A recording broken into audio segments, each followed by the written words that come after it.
सत्य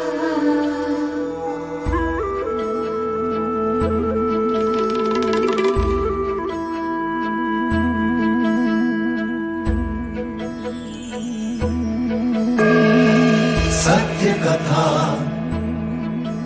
पुरुषार्थ कथा, सुनो सुनो सिद्धार्थ कथा।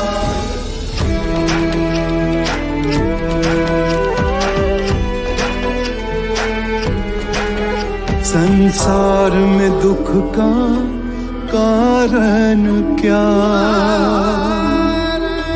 संताप शोक का निवारण क्या। संसार में दुख का कारण क्या, संताप शोक का निवारण क्या। इस खोज में सब कुछ त्याग दिया, हर वैभव से वैराग लिया। वो सृष्टि से संयुक्त हुए, सिद्धार्थ से गौतम बुद्ध हुए।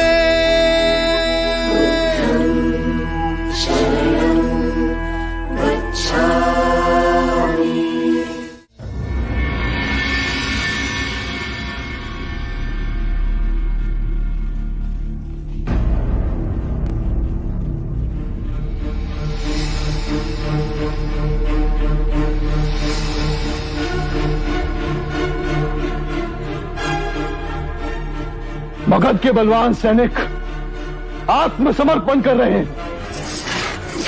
यही देखने आप हमें वैशाली से यहां लाए हैं। वैशाली से पराजय के पश्चात सेना का मनोबल गिर चुका था। मुझे लगा आपको देखकर विजय की पिपाशा इनके मन में पुनः जाग उठेगी, पर ये तो विपरीत हो गए। महाराज, इस आपातकाल में हमारे पराजित सैनिक बुद्ध और उनके भिक्षुओं से प्रभावित हो रहे हैं। अब वो शौर्य गाथा नहीं, अहिंसा के गीत गाने लगे। युद्ध करना क्षत्रिय धर्म है, और यदि हमारे सैनिक अपने धर्म से विमुख हुए तो मगध कभी वैशाली पर अपना ध्वज नहीं फहरा पाएगा, और मेरा चक्रवर्ती सम्राट बनने का सपना मिट्टी में मिल जाएगा, जिसके लिए मैंने अपने पिता महाराज बिंबिसार तक को नहीं छोड़ा। महाराज बिंबिसार को भी बुद्ध ने ही पथ भ्रष्ट किया था, तब भी मैंने आपको चिताया था। बुद्ध नाम की आंधी एक दिन समूचे मगध को तहस नहस कर देगी। मैं चक्रवर्ती सम्राट बनूंगा। इस धरती पर आधिपत्य तो बनेगा, परंतु आपके मगध के हृदय में केवल राज करेगा बुद्ध। मैं कोई मनगढ़ंत बात नहीं कर रहा। मगध के जन जन ने हमारे धर्म को छोड़कर बुद्ध के मुक्ति के मार्ग को स्वीकार कर लिया है। मुझे खेद के साथ कहना पड़ रहा है, हमारे कई ब्राह्मण भिक्षुक बन चुके हैं। हमारा धर्म संकट में है। समूचा मगध खंडित हो रहा है। वो बुद्ध जो शांति की मूर्ति बनकर बैठा है, इस विध्वंस का रचयिता है वो। मैं उस बुद्ध का शीश काट मगध की दीवार पे लटका दूंगा। यदि आपने बुद्ध को मारा तो समूचा मगध आपका शत्रु हो जाएगा। हर दिशा में आपके विरुद्ध आवाज उठने लगेगी।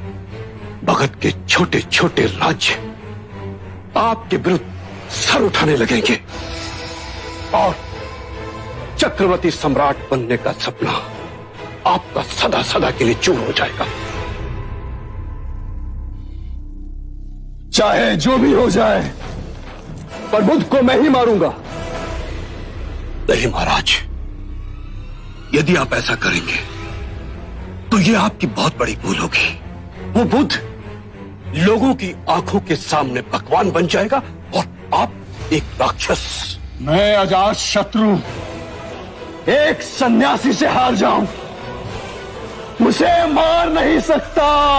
आपको चिंता करने की कोई आवश्यकता नहीं। उसका वध होगा, अवश्य होगा, वो भी आप करेंगे, परंतु इस तलवार से नहीं। तो फिर कैसे?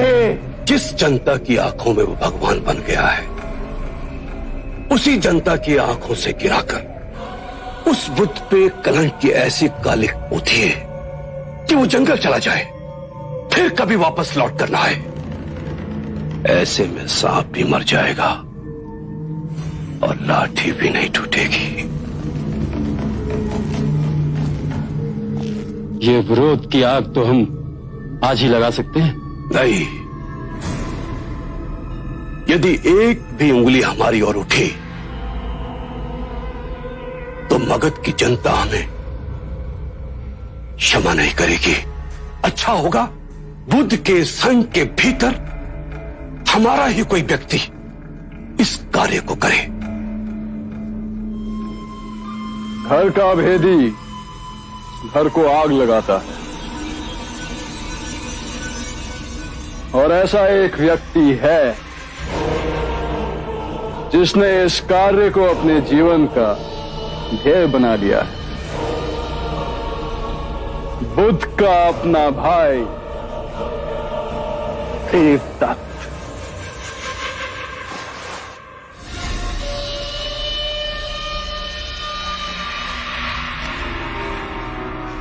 आओ मित्र,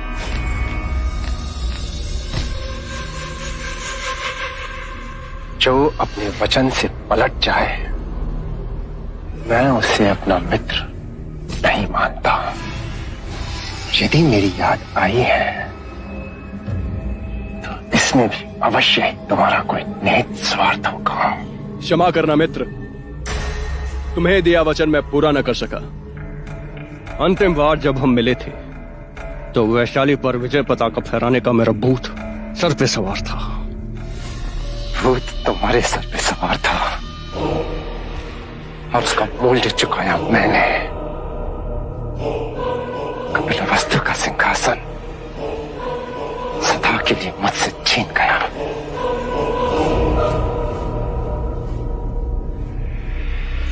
मित्र,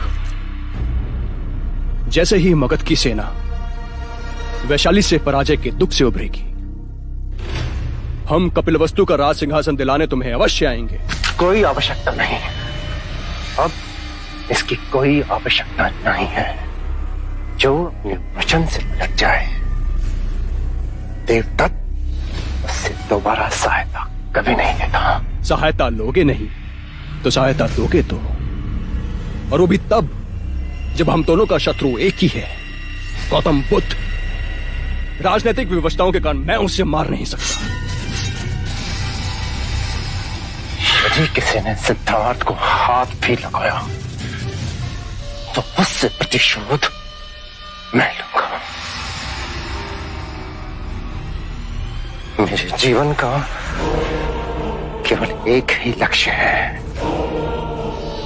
सिद्धार्थ की हत्या। वो होगी और मेरे ही हाथों होगी। उचित भी है, सिद्धार्थ का वध तुम ही करो, और उसका वध कैसे करना है इसकी योजना हमारे पास है। बस सिद्धार्थ से अपना प्रतिशोध मैं लूंगा, और वो भी अपने तरीके से। और उसके लिए मुझे किसी अजात शत्रु की कोई आवश्यकता नहीं।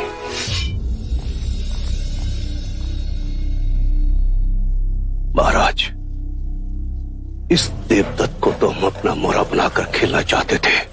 फिर चिंता कैसी? वो भले ही हमारा साथ न दे,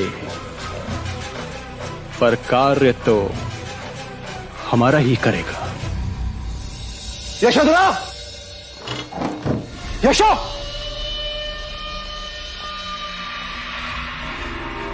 यशोधरा,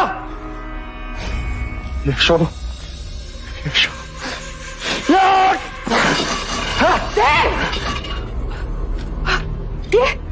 ये क्या पागलपन है देव? पूरे महल को तूने क्यों सिर पे उठा रखा है? पूरे महल में खोज लिया मैंने, यशोदा कहीं दिखाई नहीं दी। यशो, तुझे महल में तो क्या, पूरे कपिल वस्तु में नहीं दिखेगी। कहाँ गई यशोधरा? बताओगे? मेरे धैर्य की परीक्षा मत लेना। मैं जानता हूं तुझे पता है यशोधरा कहाँ है।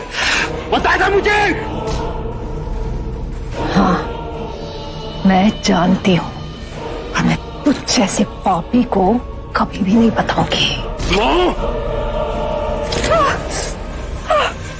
बता दे माँ, नहीं तो तू जानती है मैं क्या कर सकता हूँ। बता दे माँ।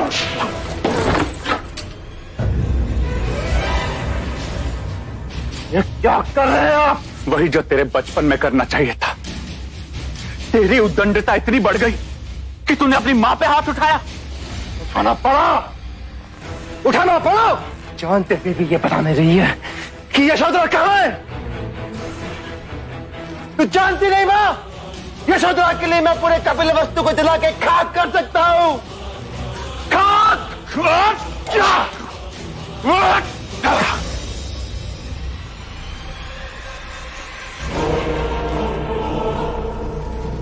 चाहे कुछ भी कर लो, कुछ भी, यशोधरा को मैं पाताल से भी ढूंढ निकालूंगा। तेरा पागलपन इतना बढ़ गया है। हाँ, मैं पागल हूँ। मैं पागल हूँ। यशोधरा के लिए मैं पागल हूँ।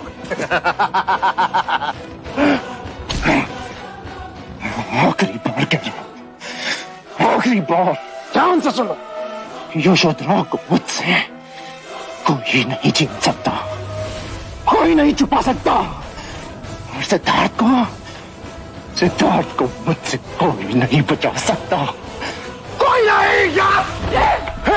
देवदास! आर्या, अरे क्या हो गया? कोई है? राज को बुलाओ। क्या हो गया आपको? नहीं मंगा, वैद्य नहीं। अब तो चिता की अग्नि में मुझे शांति मिलेगी। क्या कह रहे? ऐसा मत कहिए आर्या, ऐसा मत कहिए।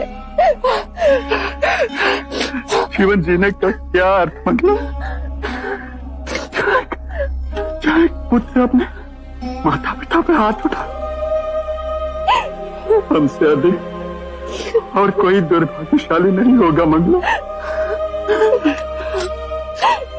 हमारे पुराने कर्मों का दंड है ये आर्य। केवल एक ही चिंता है कि हमारी यशो सुरक्षित पहुंचे।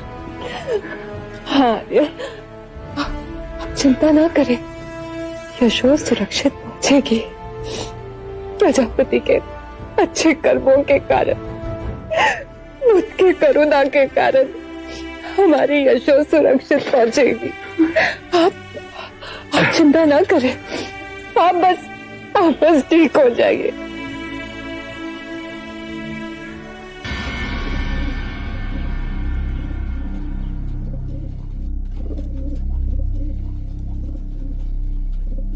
माँ, यदि इन्होंने मुझे भिक्षुनी की भिक्षा नहीं दी तो? यशो, जो विश्वास तुझे कपिल वस्तु से यहाँ तक लाया है, उस विश्वास पर विश्वास रख।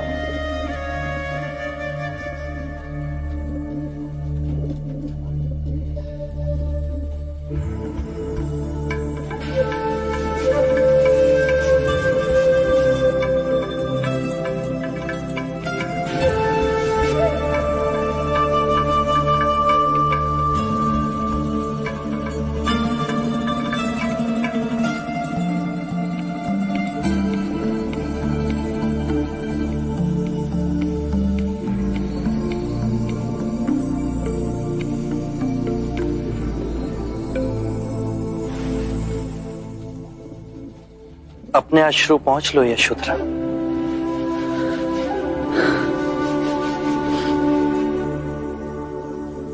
आपके देश को देखकर आंखें भर आई।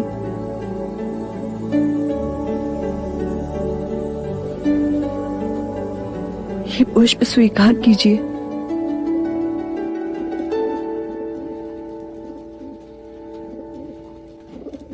ये पुष्प मुझे कौन दे रहा है? यशोधरा। अभी तो यशोधरा दे रही है। यदि आप चाहें तो एक भिक्षुनी की भेंट हो सकती है।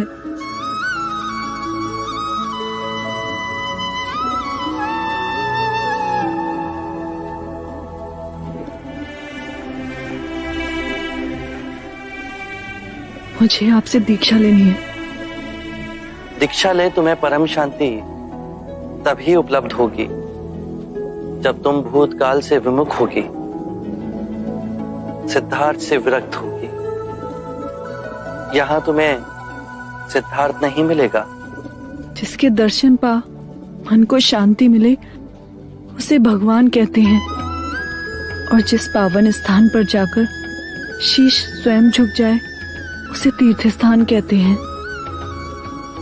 और जिस मनुष्य को देखकर परमात्मा का स्मरण हो उसे बुद्ध कहते हैं। हे बुद्ध, आपकी साधना का मार्ग मैंने स्वयं चुन यह निर्णय लिया है।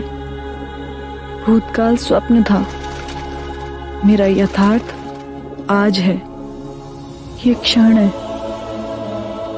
आपकी करुणा के उदाहरण ने मुझे बदल दिया।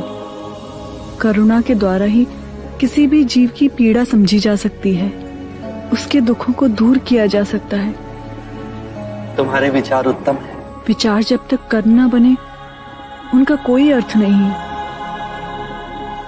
ये आप ही के वचन है। आपने ये भी कहा था कि कितनी भी पुण्य की बातें पढ़ लो, कह लो, किंतु वो जब तक आपके कृत्य में ना हो तब तक उनका कोई लाभ नहीं। तुम्हें दीक्षा मिलेगी।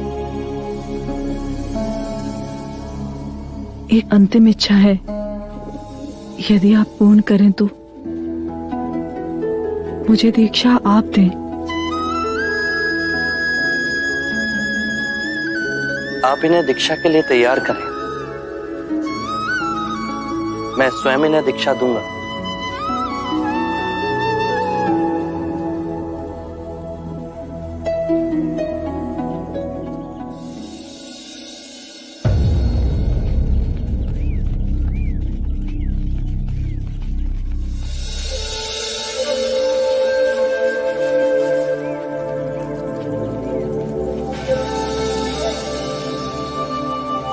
अरे अरे, संभाल के प्रकृति।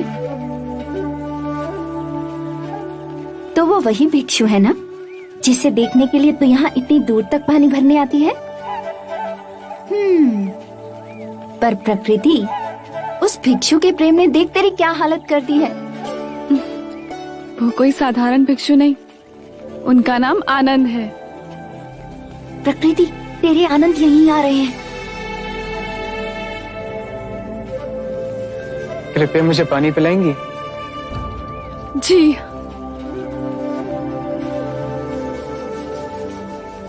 क्या हुआ, आप रुक क्यों गई? मैं नीची जाति की हूँ, मेरे हाथ का पानी अशुद्ध है। मैंने आपसे पानी मांगा, वर्ण या जाति नहीं पूछी। हम भिक्षु वर्ण का तिरस्कार करते हैं। हमारे शाक्यमुनि बुद्ध केवल मानवता और करुणा को मानते हैं। क्या ये संभव है? शाक्यमुनि का मार्ग सरल है, ना ही मंदिर और ना ही दर्शन। हमारी बुद्धि और मन ही हमारा मंदिर है, और करुणा ही दर्शन।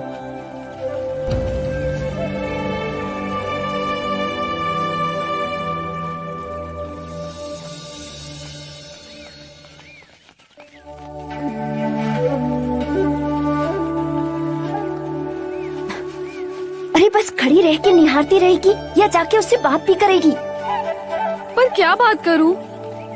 बुद्धू, जाके उसे भोजन के लिए आमंत्रित कर। जा। सुनिए,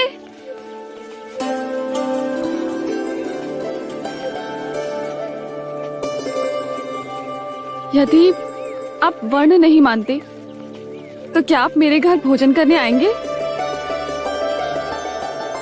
ठीक है, आज तुम्हारे घर से ही भिक्षा ग्रहण करूंगा।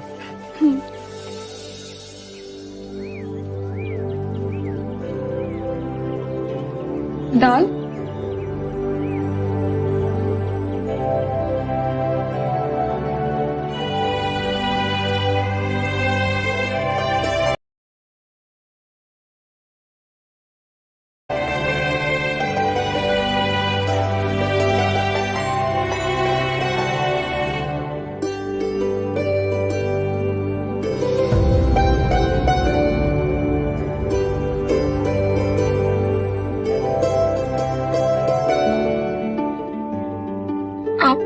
चले जाएंगे?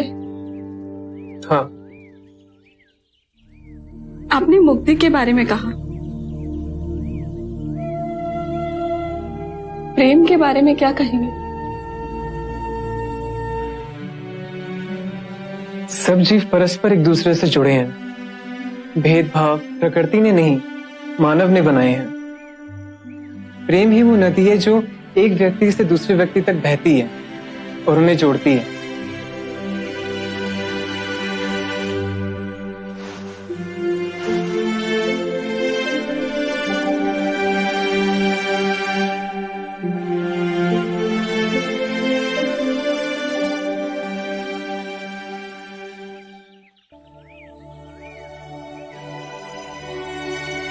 कब से देख रही हूँ, तुझे उस भिक्षु से लगाव तो नहीं हो गया ना?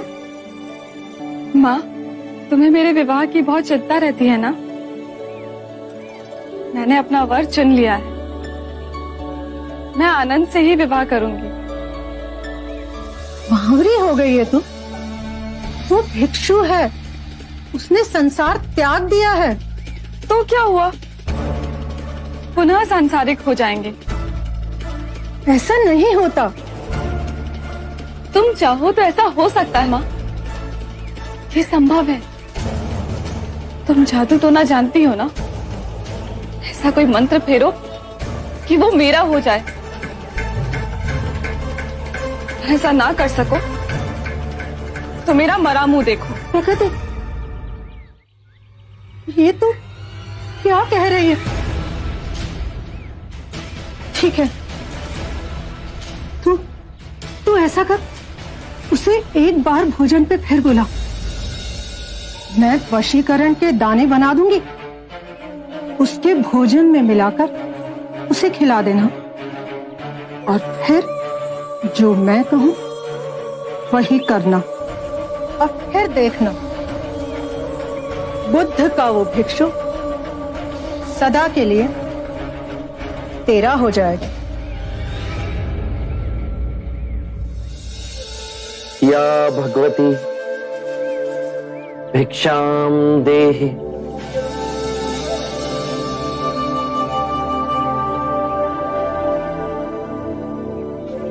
बुद्ध, बुद्ध, जल्दी चाहिए, नहीं तो अनर्थ हो जाएगा। अहिंसक को लोग मार रहे हैं। मारो, मारो, मारो, मारो, मारो इसको, मारो, मारो, उंगली मार। अपने आप को भिक्षु का चोला पहन भिक्षु समझता है। मारो जब तक इसकी प्राण नहीं निकल जाती।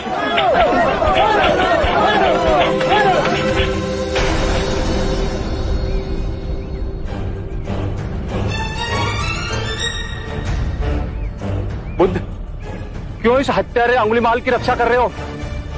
कितने लोगों की जाने ली है इसने? अब ये अंगुलीमाल नहीं, इसका नाम अहिंसक है। आप ही की तरह एक मानव। ऐसा आदमी कभी नहीं बदल सकता। सही बात। ये बदल चुका है, बस आप सब इसे अपनी पुरानी दृष्टि से देख रहे हैं। यदि ये अंगुलीमाल होता तो क्या आप में से किसी में भी इतना साहस या बल होता कि आप इसे एक उंगली भी लगा सकते? ये आपका वार खाता रहा, क्या इसने आप पर पलटकर वार किया? क्या ये परिवर्तन आपको नहीं दिखा? आज इसने अपना लहू बहा, अपने सारे बुरे कृत्यों को धो डाला। आपके प्रत्येक वार को प्रेम से स्वीकार किया, परंतु अपने मन में क्रोध और प्रतिशोध की भावना को नहीं जागने दिया। ये तो बदल गया, अब आप कब बदलोगे? ये परिवर्तन मैंने स्वयं देखा है बुद्ध। आप में से कौन ऐसा है जो दूसरों के दुख में दुखी हो, दूसरों की पीड़ा सहन ना हो तो उसे हर प्रकार की सहायता करे? ये इस भिक्षु ने किया है। पिछले सप्ताह एक व्यापारी अपनी पत्नी को लेकर जा रहा था। उसकी पत्नी प्रसव पीड़ा में व्याकुल थी। मैं भी दौड़ी दौड़ी गई थी। बस पुत्री, थोड़ी देर और, तुम साहस मत छोड़ना। बस थोड़ा सब्र कर।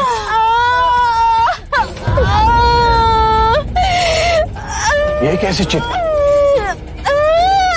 हे प्रभु, इस घने वन में कौन हमारी सहायता करेगा?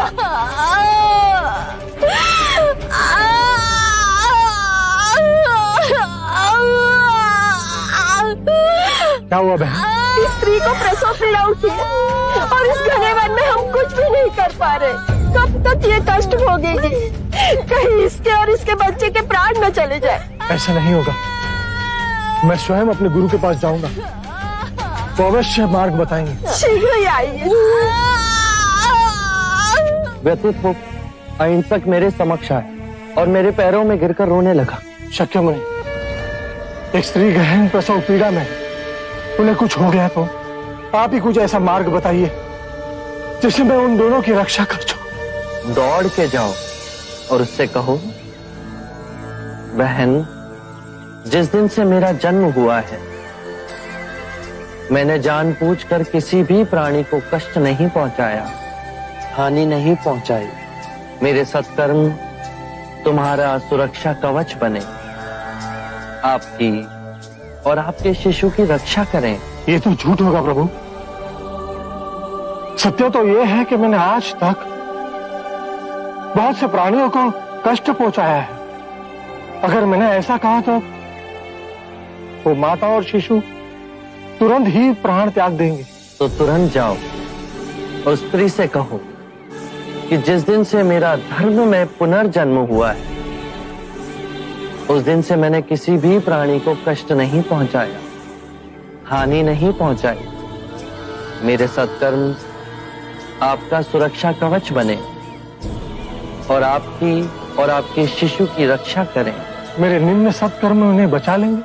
अवश्य, ये तुम्हारी अपनी कमाई है, या तो इसे तुम स्वयं के लिए बचा के रखो या किसी पराये के लिए त्याग कर दो। अपने कमाए सत्कर्म को किसी पराये पर न्योछावर करने के लिए अहिंसक ने एक क्षण नहीं सोचा।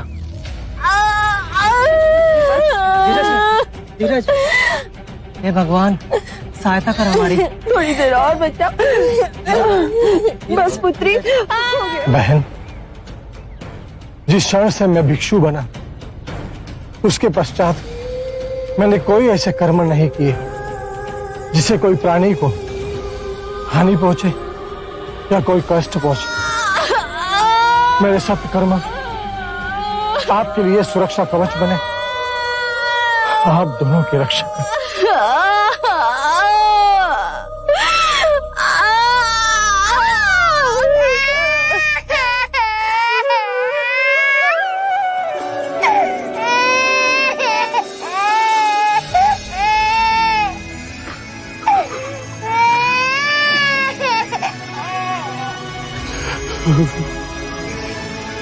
दूसरों के दुख से दुखी होने वाला किसी को क्या दुख दे सकता है? यदि ये मन का सच्चा न होता तो वो स्त्री कब के अपने प्राण त्याग चुकी होती। इन्हें मत रोकिए बुद्ध, मारने दीजिए।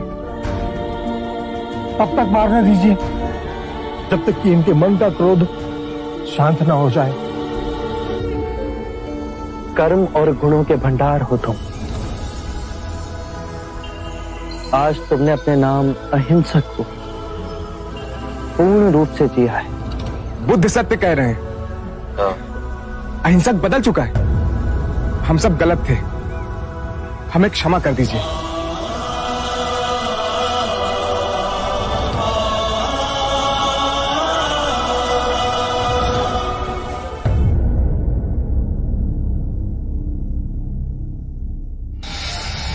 मैं वशीकरण के दाने बना दूंगी, उसके भोजन में मिलाकर उसे खिला देंगे। बुद्ध का वो भिक्षु सदा के लिए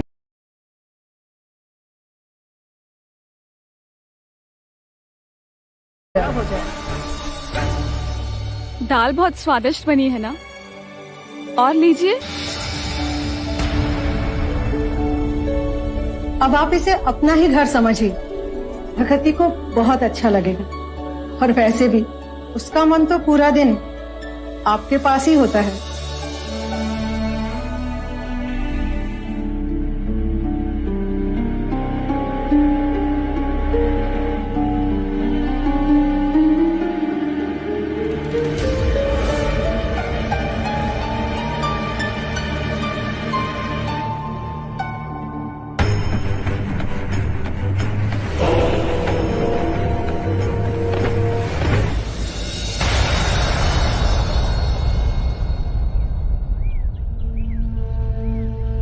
सरीपुत,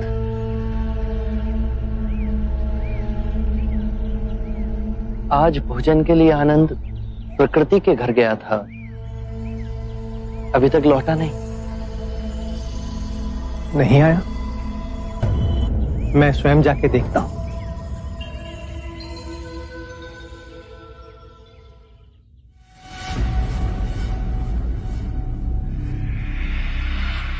ये ले, अब तू इससे गंधर्व विवाह कर ले, फिर ये भिक्षु संसारी हो जाएगा। और जल्दी कर, मेरे वशीकरण के दानों का प्रभाव रहते तू ये विवाह कर ले।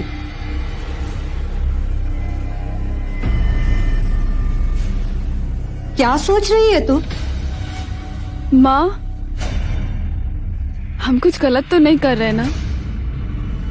हमारे में गंधर्व विवाह स्त्री की इच्छा से होता है। क्या तू ये विवाह नहीं करना चाहती? मैं तो आनंद के प्रेम में वशीभूत हूँ और मेरे जीवन में इनके सिवा और कोई नहीं।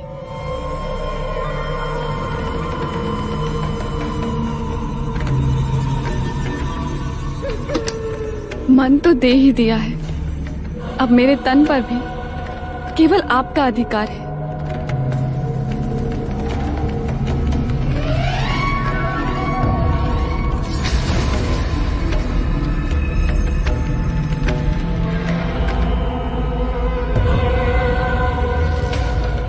मैंने मन से आपको अपना वर मान लिया है। अब हम गंधर्व विवाह कर सदा के लिए एक हो जाएंगे।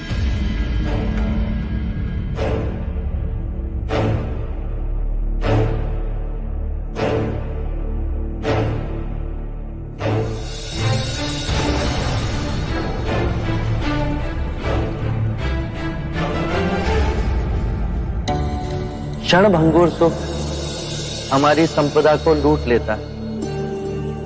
ऐसी संपदा जिसका नाम परम शांति है।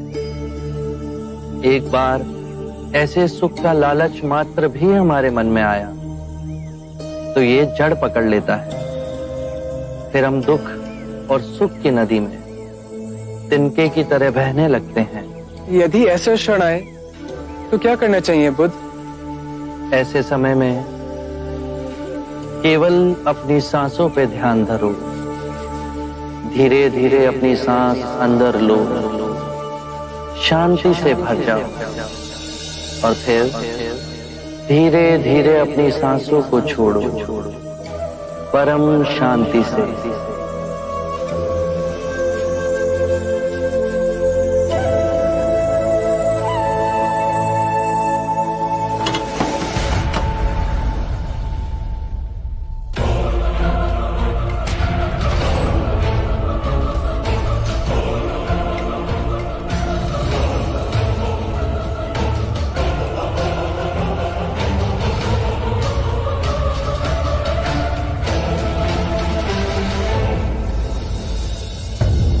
आनंद के निश्चल मन का लाभ उठा इन दोनों मां बेटियों ने उनके साथ छल किया है। प्रकृति, तुम आनंद से बहुत प्रेम करती हो ना? अपने प्राणों से भी अधिक। ऐसी क्या विशेषता है आनंद की जिसने तुम्हें इतना मोहित किया? सब कुछ। उनकी आंखें, उनकी नाक, उनके होठ, उनकी चाल, उनकी वाणी, सब कुछ। मैं उन्हें हर रूप में प्रेम करती हूँ। आनंद में रूप और गुण तो हैं ही, किसी को भी रिझा सकते हैं। क्या तुमने उसका प्रेम से भरा हृदय देखा? जानती हो आनंद सर्वाधिक प्रेम किससे करता है? मुझसे तो नहीं। यही तुम चूक गई। आनंद तुमसे भी प्रेम करता है, परंतु उसके प्रेम की व्याख्या वो नहीं जो तुम समझती हो। आनंद स्वतंत्र है, मुक्त है। उसका प्रेम बहुत गहरा है। वो समस्त मानव जाति से प्रेम करता है और ये चेष्टा करता है कि समस्त मानव उस प्रेम के मार्ग पर चल सकें। उसका प्रेम उसे जलाता या दुखाता नहीं है, जिस तरह तुम्हारा प्रेम तुम्हें जलाता है। यदि तुम आनंद से सच्चा प्रेम करती हो तो तुम समझोगी उसके प्रेम में कभी बाधक नहीं बनोगी, अपितु उसके प्रेम को ऊंचाइयों तक ले जाने की चेष्टा करोगी।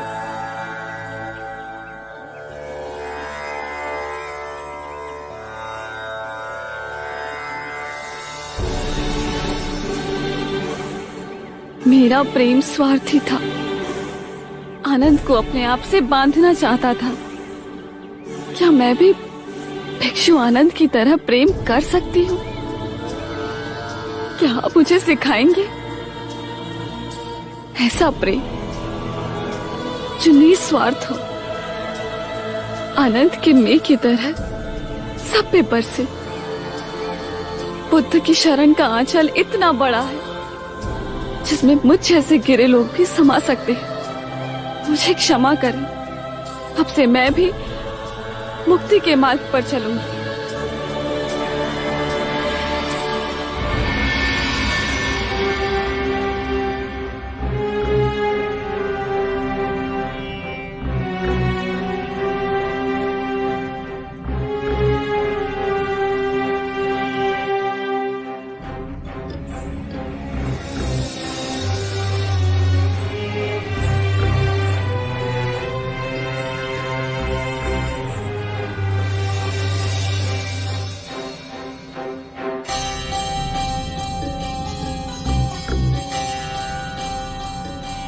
मेरे प्राणों से प्रिय वल्लभ,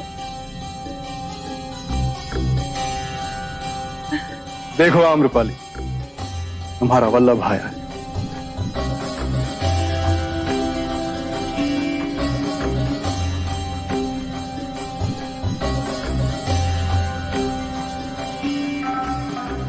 वैशाली का परम शत्रु, आपकी लहू का प्यासा अजात शत्रु है। क्यों छल रहे हो मुझे? तुम वल्लभ नहीं मगध नरेश अजात शत्रु, मेरी वैशाली के घातक शत्रु। पहचान तो मैंने भी तुम्हें तभी लिया था कि तुम देवी अमरा नहीं कृपाली हो, मेरी सबसे बड़ी शत्रु। किंतु भाग्य का खेल तो देखो, मेरी बलि को आतुर हाथ हम मेरे रक्षक बन गए। तुम्हारे प्रेम ने मुझे मेरे मस्तिष्क से मुक्त कर मेरे हृदय का स्वामी बना दिया है। मैंने तुम्हें अपना हृदय दिया, पर पहचानने में देर कर दी। ये कैसे धर्म संकट में ला छोड़ा है मुझे। मेरे सर पर मृत्यु मंडरा रही है, फिर भी मैं तुम्हें लेने आया हूं।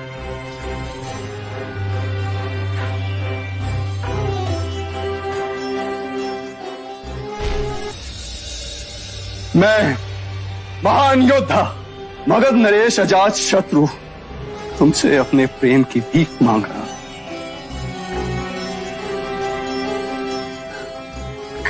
कह दो कि तुम्हें मुझसे प्रेम। महाराज, महाराज शीघ्र जाए, वैशाली की सैनिका को ढूंढते हुए यहाँ आ गए। तुम जाओ यहाँ से, जाओ तुम यहाँ से।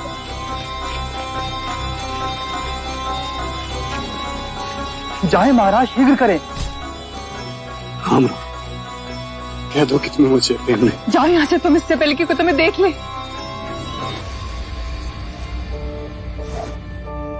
आप इस प्रकार प्रवेश नहीं कर सकते। हमारे गुप्तचरों ने अजात शत्रु को यहाँ आते हुए देखा है। महल की छानबीन के बिना हम कहीं नहीं जाएंगे। मैं आम्रपाली, वैशाली की नगरवधु। अगर मेरी आज्ञा के बिना आप मेरे कक्ष में आए तो सोच लीजिए, यदि अजात शत्रु आपको यहाँ ना मिला तो आप जो दंड भोगेंगे। इस समय हम आपके बात को मान लेते हैं, पर अजात शत्रु यहीं कहीं छुपा है।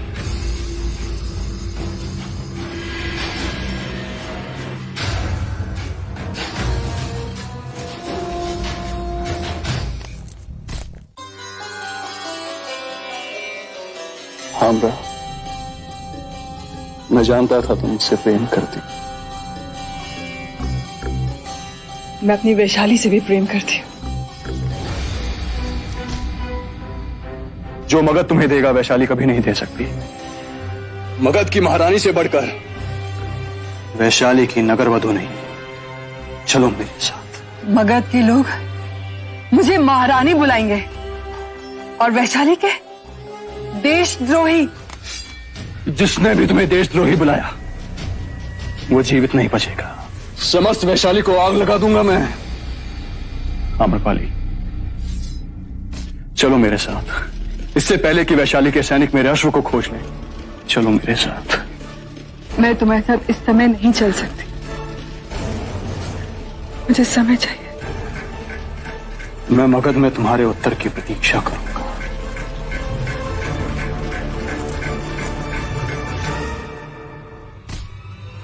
किंतु ज्ञात रहे कि जब मुझे तुमसे घृणा थी तब मैंने वैशाली पर आक्रमण किया। कहीं अब ऐसा ना हो कि तुम्हारा प्रेम मुझे वैशाली पर फिर आक्रमण करने को विवश न कर दे।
आरंभ हो गई निर्वाण प्रथा, सुनो सुनो ये बुद्ध कथा। करुणा से ही हम दूसरे जीव की पीड़ा समझ सकते हैं, उसका दुख दूर कर सकते हैं। हम कितनी भी पुण्य की बातें पढ़ लें, कह लें, जब तक वो आपके अपने कृत्य ना बन जाए तब तक कोई लाभ नहीं।